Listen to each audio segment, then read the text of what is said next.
पे बात की कि पाकिस्तान में एक बारीक वारदात चल रही है और आजकल एक बड़ी खामोशी से कार्रवाई डाली जा रही है। ये कार्रवाई उस वक्त डाली जा रही है जब पाकिस्तान में एक बदतरीन बजट पेश किया गया है और ये बजट IMF का बजट है। यानी पहली मरतबा पाकिस्तान में ऐसा हो रहा है कि हुकूमत खुद ये कहने पर मजबूर है और हुकूमत खुद से ये बात कहती है कि वाकई में IMF से अप्रूवल लेने के बाद बजट को मंजूर किया गया है और इस हवाले से खबरें भी छपती रहती हैं। यानी हुकूमत इजाज़त लेती है IMF से कि हम ये कर लें या वो कर लें और IMF जैसे जैसे अहकाम देती है उसके मुताबिक ये काम करते हैं। बल्कि हुकूमत ने IMF को बहुत सारे इदारों में और बहुत सारी चीज़ों में एक्सेस दे दी है। ये पाकिस्तान की तारीख में पहले कभी नहीं हुआ था। लेकिन बड़ी डिटाई से हुकूमत ना सिर्फ इन सारी बातों को तस्लीम करती है बल्कि वो ये कहते हैं कि वो पाकिस्तान के मफाद में कर रहे हैं। इससे पहले यही हुकूमत जो है वो इसी तरह के एलिगेशंस माजी की हुकूमत के ऊपर लगाती रही है जबकि उस हुकूमत ने ये इकदाम नहीं किए थे। पहले जो है वो महंगाई भी ऐसे नहीं थी, हालात भी ऐसे नहीं थे। अच्छा, बहरहाल वो बारीक वारदात है उसकी तरफ आ जाते हैं। पाकिस्तानी हुकूमत और एस्टेब्लिशमेंट ये जिस बारीक वारदात पे काम कर रहे हैं वो बारीक वारदात कुछ ऐसे है कि जो कुछ 2018 में हुआ वही 2024 में हुआ। यानी बार बार यही कहा जाता है और ये बाकायदा कहलाया जा रहा है। मुख्तलिफ किस्म के टाउट्स को मैदान में लाया जा रहा है, मुख्तलिफ शोबों से ताल्लुक रखने वाले लोगों को मैदान में लाया जा रहा है। डेलिबरेटली उनसे कहा जा रहा है कि जनाब इमरान खान ने भी तो यही किया था, तो यही तो इन्होंने भी किया है। तो ये सबको एक जैसा साबित करना चाहते हैं। लेकिन इमरान खान को नीचे नहीं गिरा सके ना, या नवाज शरीफ को ऊपर नहीं उठा सके, तो वो कोशिश कर रहे हैं कि दोनों को एक बराबर करने के कुछ इम्कान पैदा किए जाएं और इसके लिए नए से नए टाउट्स को मैदान में उतारा जा रहा है कि जनाब 2018 में भी तो यही हुआ था, वो भी तो इलेक्शन ऐसे ही था। तो पाकिस्तानियों की मेमोरी क्या कमजोर है या पाकिस्तानियों को ऐसे बेवकूफ बनाया जा सकता है? मैं कुछ फैक्ट्स आपके सामने रख देता हूं कि 2024 में ऐसा क्या कुछ हुआ जिसका आप 2018 में अंदाजा भी नहीं लगा सकते थे, या 2018 में आप उसके बारे में सोच भी नहीं सकते थे जो कुछ 2024 में हुआ। 2018 का इलेक्शन एक ऐसा इलेक्शन था जैसे इलेक्शन पाकिस्तान में होते हैं। एस्टेब्लिशमेंट 19-20 करती रहती है हर इलेक्शन के अंदर, जहां उनका दाव लगाता है वो थोड़ा बहुत कार्रवाई डाल देते हैं। लेकिन 2024 का पूरा इलेक्शन जैसे डिजाइन किया गया, जैसे लड़वाया गया, जैसे उसके नताइज बनाए गए, ये पाकिस्तान की तारीख में इससे पहले कभी ऐसा इलेक्शन, ऐसा घटिया इलेक्शन हुआ ही नहीं। अब जरा चंद चीजें मैं आपके सामने रखता हूं और ये चंद चीजें मैं कह रहा हूं, ये बहुत सारी भी रख सकता हूं लेकिन रिकॉर्ड की दुरुस्ती के लिए चीजें मैं आपके सामने रख रहा हूं। नंबर 1, 2018 में तमाम सर्वेज में पाकिस्तान तरीके इंसाफ मकबूल तरीन जमात थी, लिहाजा उनकी हुकूमत बन गई। लेकिन 2024 के इलेक्शन में तमाम सर्वेज में पाकिस्तान तरीके इंसाफ मकबूल तरीन जमात थी लेकिन उन्हें हुकूमत नहीं बनाने दी गई। नंबर 2, 2018 में कोई MNA अगवा नहीं हुआ था, ना कोई MPA अगवा हुआ था। यानी जो इलेक्शन लड़ रहे हैं MNA MPA ये अगवा नहीं हुए थे, लेकिन 2024 में ऐसा हुआ। 2018 में कागजात नामजदगी जो जमा करवाने के लिए MPA या MNA जा रहे थे उनसे कागजात नामजदगी नहीं छीने गए थे, 2024 में ऐसा हुआ। 2018 में जो तायीद कुरिंदा और तजवीज़ कुरिंदगान है उन्हें अगवा या लापता नहीं किया गया था, लेकिन 2024 में ऐसा किया गया। 2018 में किसी सियासी जमात का निशान नहीं छीना गया था, लेकिन 2024 में सबसे बड़ी सियासी जमात का और सबसे मकबूल सियासी जमात का इंतखाबी निशान छीना गया। 2018 में किसी भी सियासी जमात के 10,000 बंदे जेलों में बंद नहीं किए गए थे। चंद लोग बंद होते थे जेलों में, वो हर पॉलिटिकल पार्टी के हो जाते हैं। नवाज शरीफ और मरियम नवाज खुद बाहर से आकर उन्होंने कुर्बानी दी थी, जनाब हम जेल जा रहे हैं, इससे उन्हें पॉलिटिकल फायदा भी हुआ था। लेकिन एक पॉलिटिकल पार्टी को 10,000 बंदे जेलों में डाल दिए जाएं, ये 2024 में ही हुआ है। कागजात नामजदगी मुस्तरद नहीं किए गए 2018 में उम्मीदवारों के बड़े पैमाने पर, लेकिन यहां बड़े पैमाने पर उम्मीदवारों के कागजात नामजदगी मुस्तरद किए गए 2024 में। ब्यूरोक्रेसी को आरोज नहीं लगाया गया 2018 में, यह काम जजेस ने किया, लेकिन 2024 में ब्यूरोक्रेट्स को आरोज लगाया गया और उनसे धांधली करवाई गई। 2018 में चादर और चार दीवारी इनके ऊपर हमले नहीं हुए, लेकिन 2024 में 1 लाख के करीब छापे पड़े हैं और चादर और चार दीवारी के ऊपर हमले हुए हैं। 2018 में जबरी गुमशुदगियां नहीं हुई, अगवा बराए बयान नहीं करवाए गए। अगवा बराए बयान का मतलब यह है कि बंदा उठाया, उसे गायब कर दिया, थोड़े अरसे के बाद वो बंदा सामने आया तो उसने कहा जनाब इमरान खान अच्छा आदमी नहीं है, इमरान खान बहुत बुरा आदमी है, तो जनाब मेरी जान छोड़ दे, मेरा PTI से कोई ताल्लुक नहीं है। ये अगवा बराए बयान पाकिस्तान की एजेंसियों ने बंदे उठा कर करवाए। ये 2024 में हुआ, 2023 में हुआ, ये 2018 में नहीं हुआ। 2018 में जो पार्टी ज़ेरे अताब थी, ये उस वक्त PMLN के बारे में लोग कहते थे कि ज़ेरे अताब है, इनके लीडर को बिल्कुल गायब नहीं किया गया, ना ही उसकी आवाज़ बंद की गई। यानी नवाज शरीफ के इश्तिहार भी चलते थे, पोस्टर्स भी चलते थे, तकारीर भी चलती थी, टीवी पे उनका नाम भी लिया जाता था, ये सारा कुछ था। मीडिया में कोई उनके ऊपर बंदिश नहीं थी, बल्कि यहां तक था कि इनकी पार्टी खुलकर कंपेन करती थी, हर जगह जलसे जुलूस करते फिरते थे। शहबाज शरीफ साहब हर जगह पे पूरी कंपेन चला रहे थे, बाकी लोग भी चला रहे थे। लेकिन 2024 में इमरान खान की तस्वीर और इमरान खान साहब की आवाज वो बिल्कुल नापैद थी, दिखाई भी नहीं दे रहा, सुनाई भी नहीं दे रहा, और पाबंदी है मीडिया के ऊपर भी कि उसका नाम भी नहीं ले सकते, फिर भी इन्होंने इलेक्शन लड़ा है। 2018 के इलेक्शन से एक हफ्ता कबल दिन रात अदालतें लगाकर जेल के अंदर किसी लीडर को 35 साल तक की सजाएं नहीं सुनाई गई, लेकिन 2024 में यह भी किया गया। 2018 में इद्दत जैसे और साइफर जैसे घटिया केसेस नहीं बनाए गए, लेकिन 2024 में यह भी किया गया। टीवी और मीडिया में नाम लेने पर किसी पे पाबंदी नहीं थी, लेकिन 2024 में यह भी थी। 2018 के इलेक्शन में इंटरनेट की बंदिश नहीं की गई, लेकिन 2024 के इलेक्शन में इंटरनेट की बंदिश भी की गई। 2018 के इलेक्शन में आधी रात को आरओज नहीं बदले गए, 2024 के इलेक्शन में आधी रात को आरओज भी बदले गए।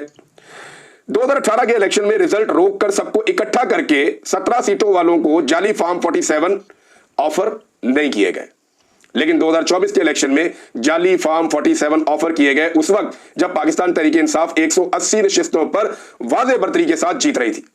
हालांकि इनके पास अपना इंतखाबी निशान भी नहीं था, तो तब नताइज को रोका गया, सबको बुलाया गया, बिठाया गया, डराया गया और ने कहा, या जनाब आपको जाली फॉर्म 47 दे सकते हैं। उन्होंने कहा जी दे, और फिर जाली फॉर्म 47 का सौदा हो गया। पाकिस्तान के हर इलेक्शन में एस्टेब्लिशमेंट 19-20 करती है, लेकिन ये जो इलेक्शन है ऐसा पिछले 50 साल में कोई इतना गंद नहीं मारा गया किसी इलेक्शन में जितना गंद इस इलेक्शन में मारा गया। 2018 के इलेक्शन में जो नतीजा आ गया वो आ गया, लेकिन 2024 के इलेक्शन के बाद भी कई दिन तक नताइज बदले जाते रहे। जो सीटें पाकिस्तान तहरीक इंसाफ के आजाद उम्मीदवार जीते हुए थे वो बाद में रिकाउंटिंग कर करके पीएमएलएन को दी जाती रही, और ऐसा कई जगह पे किया गया। ये 2024 में हुआ है। 2018 के इलेक्शन के बाद कवानीन तब्दील नहीं किए गए, ट्रिब्यूनल तब्दील नहीं किए गए, लेकिन 2024 में धांधली को छुपाने के लिए ये सब कुछ किया गया। रिटायर्ड जजों को लगा दिया गया, जनाब ये ट्रिब्यूनल है और ये सुनेंगे धांधली के मामला। तो ये सब कुछ किया गया 2024 के इलेक्शन में।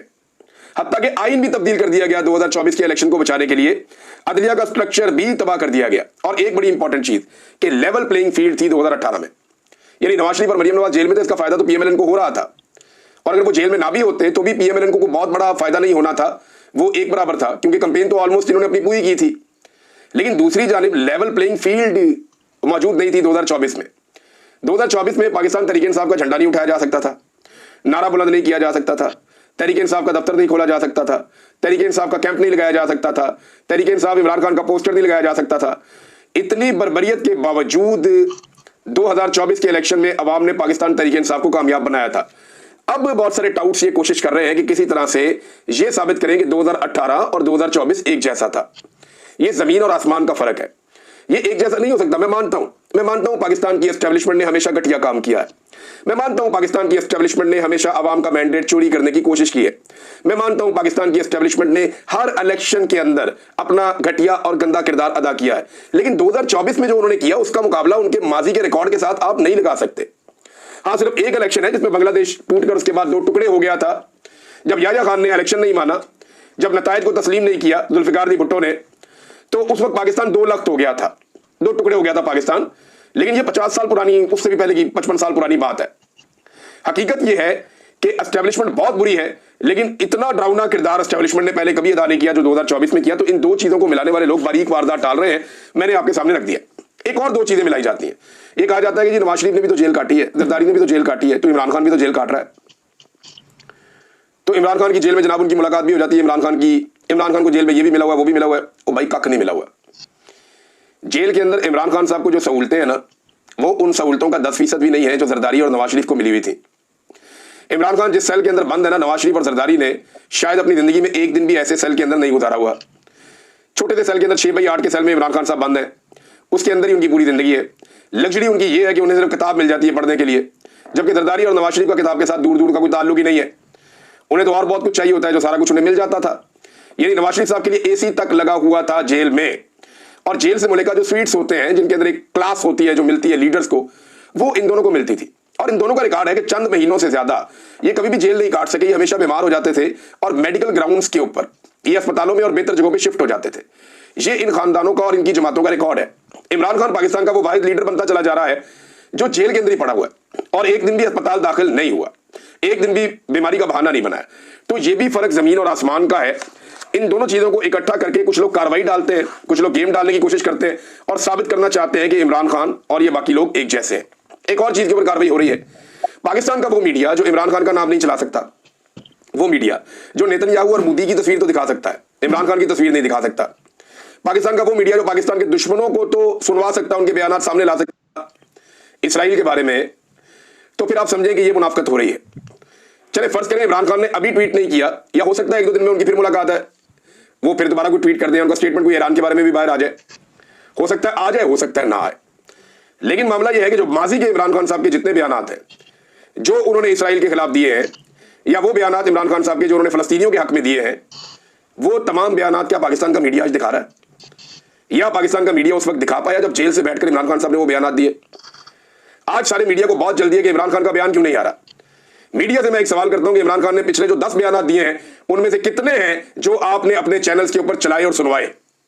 नहीं सुनवाए ना, नहीं चलाए, तो फिर आप ये मुनाफिकत क्यों करते हैं कि उसका बयान आपको हर हाल में चाहिए? जो लोग बाहर फिर रहे हैं उनके बयानात आपको नहीं चाहिए, वजीर आज़म से बयान का नहीं पूछते, आर्मी चीफ से बयान का नहीं पूछते, आप नवाज शरीफ से बयान का नहीं पूछते, आप जरदारी से बयान का नहीं पूछते, इन बाकी लोगों से आप नहीं पूछते कि तुम्हारा बयान क्या और तुम क्यों नहीं बयानिया दे रहे, तुम क्यों नहीं बात कर रहे। इमरान खान से पूछते हैं। तो ये भी एक तरह की मुनाफिकत है जो पाकिस्तान में की जा रही है।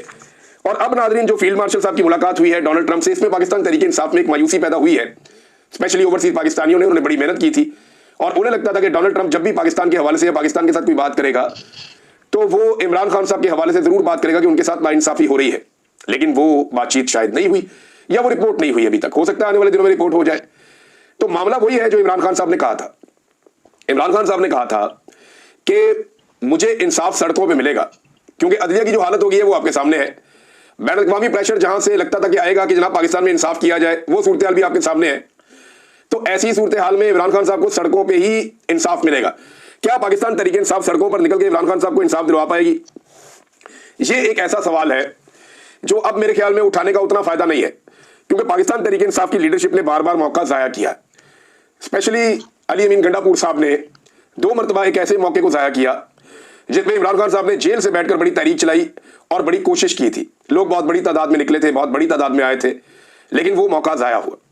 और पाकिस्तान तहरीक इंसाफ की जो मौजूदा लीडरशिप है वो एक मरतबा फिर कोशिश तो कर रही है कि एहतजाज का मोमेंटम बनाए।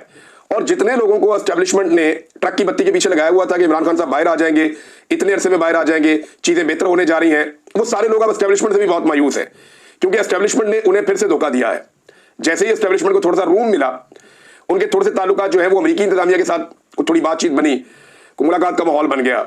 दूसरा, जैसे ही एस्टेब्लिशमेंट को जो है वो इंडिया की लड़ाई के बाद थोड़ा सा कुशन मिला, तो फौरी तौर पर एस्टेब्लिशमेंट का रवैया बदल गया।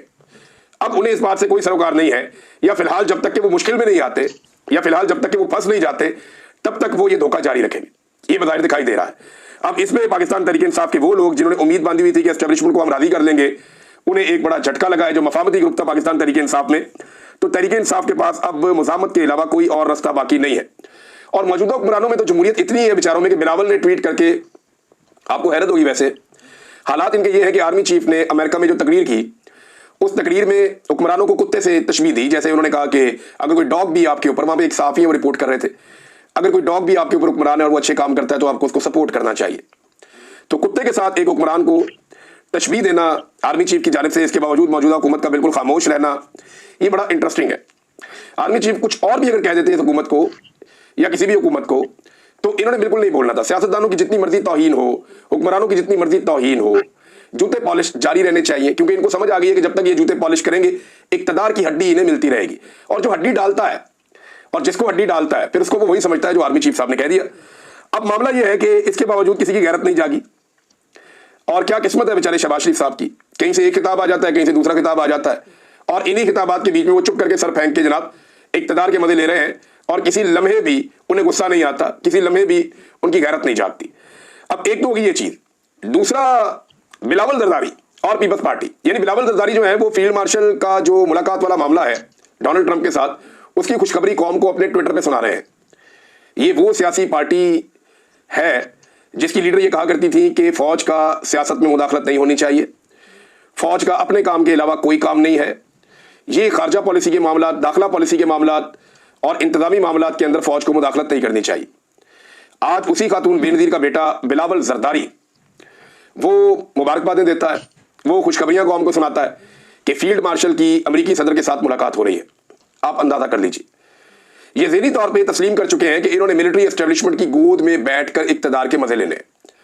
पीपल्स पार्टी ने भी ये तय कर लिया है, PMLN ने भी ये तय कर लिया है। अब इनके बीच में मुकाबला अवामी हमायत का नहीं होगा, इनके बीच में मुकाबला नहीं होगा कि कौन अवाम की कितनी हमायत इकट्ठी करता है। इनके बीच में मुकाबला हमेशा ये रहेगा कि कौन कितने अच्छे जूते पॉलिश करता है। जो जितने अच्छे जूते पॉलिश करेगा उसके वफाकी हुकूमत बनाने के इम्कानात बढ़ जाएंगे और सूबाई हुकूमतें इनको साथ मिल जाया करेंगी। जो इनके दिमागों में फार्मूला चल रहा है, जब तक कि अवाम नहीं जागती तब तक तो ये चीजें होती रहेंगी। अब अपोजिशन ने तकरीर करनी थी पंजाब असेंबली में, वहां पे जो फ्रंट वाले 4 माइक हैं जो अपोजिशन लीडर के, वो चारों तोड़ दिए किसी ने, और जो पीछे वाले हैं वो बंद कर दिए। अंदाजा करें आप, इनके अपने अंदर इतनी बड़ी डिक्टेटरशिप मौजूद है, जो डिक्टेटर की फिर जरूरत क्या है। ये पॉलिटिकल पार्टीज डिक्टेटर्स की तारीफें करते करते खुद डिक्टेटर बन गई हैं। नाज़रीन, ईरान के हवाले से और इजराइल के हवाले से कुछ खबरें हैं। उनमें ईरान ने इजराइल पे बहुत बड़ा मिसाइल हमला किया है, वसी पैमाने पर तबाही फैलाई है। हमलों में 50 से जायद इसराइली शहरी जख्मी हुए हैं, और जो ताज़ा हमला किया है उसमें दर्जनों ड्रोन्स और जदीद सेजल मिसाइल वो ईरान की जानिब से दागे गए हैं। इससे पहले इस मिसाइल का गालिबन इस्तेमाल नहीं किया गया था, ये नए मिसाइल फेंके गए हैं और बहुत सारी वीडियोज भी सामने आ रही हैं। इसके अलावा ईरानी हमलों में जो खुफिया जगहों पे छुपे हुए हैं या जो बंकर्स के अंदर छुपे हुए हैं इसराइली शहरी, उनके अंदर काफ़ी खौफ फैल गया है। इस सवाल से चीज़ें रिपोर्ट हो रही है, जबकि इसराइली वज़ीर दिफा ने एक धमकी दी है ताज़ा, और उन्होंने ये कहा कि जो अस्पताल पर हमला हुआ उसके बाद आयतुल्लाह खामनेई को कत्ल करने का हमारे पास जवाब मौजूद है और अब आयतुल्लाह खामनेई के ऊपर हमला किया जा सकता है। अच्छा, इसके ऊपर जो है वो दूसरी जानिब से भी, ईरान की जानिब से और उसके हमायतियों की जानिब से कहा गया है कि अगर आयतुल्लाह खामनेई के खिलाफ कोई इस किस्म का इकदाम किया गया या इस किस्म का कोई इकदाम बड़ा उठाया गया या उन्हें कत्ल करने की कोशिश की गई या कत्ल किया गया, तो इस सूरत में नताइज बड़े सख्त होंगे और हालात बड़े खौफनाक हो जाएंगे। पेशरफ्त इसमें नाज़रीन अब ये हो रही है इस वक्त कि ईरान ने मुज़ाकरात पे आमादगी जाहिर कर दी है। जो मुज़ाकरात खत्म हो गए थे एटमी मामलात के ऊपर, और जिनेवा में अहम मुलाकात शेड्यूल हो गई है। ईरान के साथ मुज़ाकरात का रास्ता कुछ हद तक खुल गया है, और अगर अब ये मुलाकात होती है और बर्फ पिघलना शुरू होती है तो उम्मीद की जा सकती है कि जंगबंदी हो जाए। ईरान ये चाहता है कि जंगबंदी हो जाए और जंग मजीद ना बढ़े, क्योंकि ईरान ने भी इसराइल का नुकसान कर दिया है, जबकि इसराइल ने इब्तदाई हमलों में ईरान का बहुत बड़ा नुकसान किया है। उसकी फौजी क़यादत और साइंटिस्ट जो हैं उन्हें शहीद कर दिया है, और दूसरी जानिब उसकी जो एटमी साइट्स हैं उनको नुकसान पहुंचाया है। और ईरान अब ये दावा भी कर रहा है कि हम तो एटम बम बना ही नहीं रहे थे, हमारा तो इस बारे में कोई इरादा ही नहीं था। 2003 में आयतुल्लाह खामनेई ने मना कर दिया था कि ईरान एटमी कुव्वत नहीं बनेगा, तो फिर हमने एटम बम नहीं बनाना था। अब ईरान ये मौक़िफ़ भी सामने लेकर आ रहा है, और इस मौक़िफ़ के साथ साथ वो बातचीत के दरवाजे भी खोल रहा है। दूसरी जानिब में डोनाल्ड ट्रंप ने बाकायदा, अमरीकी अखबार ये रिपोर्ट कर चुके हैं कि डोनाल्ड ट्रंप ने हमले का हुक्म दे दिया है, लेकिन हतमी हुक्म देने तक हमला शुरू नहीं किया जाएगा। ईरान ने यह भी कहा है कि जंगबंदी के लिए अमेरिका से हम मुज़ाकरात पर आमादा हैं, यानी हम अमेरिका के साथ मुज़ाकरात कर सकते हैं जंगबंदी के लिए। ताहम ईरानी सुप्रीम लीडर आयतुल्लाह खामनेई ने अवामी सतह पर अमेरिका से मुज़ाकरात की मुखालफत की है, यानी वो ये कह रहे हैं कि हम अमेरिका से मुज़ाकरात नहीं करेंगे। लेकिन टाइम्स ऑफ इसराइल के मुताबिक न्यूयॉर्क टाइम की एक रिपोर्ट में बताया गया कि ईरानी वज़ारत ख़ारजा के एक सीनियर ओहदेदार ने कहा है कि ईरान अमेरिका के साथ मुज़ाकरात पर आमादा है। लेकिन बातचीत तो आपको करनी पड़ती है, चाहे आप जंग के बाद कर लें, जंग से पहले कर लें, बातचीत ही मसले का हल होती है। रूसी सदर का स्टेटमेंट भी आया और उन्होंने कहा जी, ईरान इसराइल जंग को खत्म कराने में मैं सालिस का किरदार अदा करने के लिए तैयार हूं और सालिस का किरदार अदा कर सकता हूं। रूस एक ऐसा मुल्क है जो इसराइल और ईरान दोनों के साथ राब्ते में है, और ये मुल्क ये रोल प्ले कर सकता है कि जंगबंदी करवा दे। देखिए, बहुत सारे ममालिक ऐसे हैं जो दोनों ममालिक के साथ राब्ते में, उनमें रूस सर फहरिस्त है। अमेरिका का राब्ता इसराइल के साथ है और ईरान के साथ एक थोड़ी बदएतमादी है, लेकिन रशिया दोनों ममालिक के साथ ताल्लुक भी रखता है और वो जंगबंदी भी करवा सकता है। तो यहाँ पे अमन को एक मौका दिया जा सकता है। अगर आलमी कुव्वतें इस वक्त चाहे तो फौरी तौर पर खित्ते में अमन हो सकता है, लेकिन अगर अभी अमन नहीं होता और ये रिजीम चेंज की तरफ जाते हैं ईरान में, या एक बड़ी जंग की तरफ जाते हैं, तो फिर सूरत हाल एस्केलेट हो जाएगी। मामला कहां तक जाएंगे हम इसकी अभी पेशन गोई नहीं कर सकते।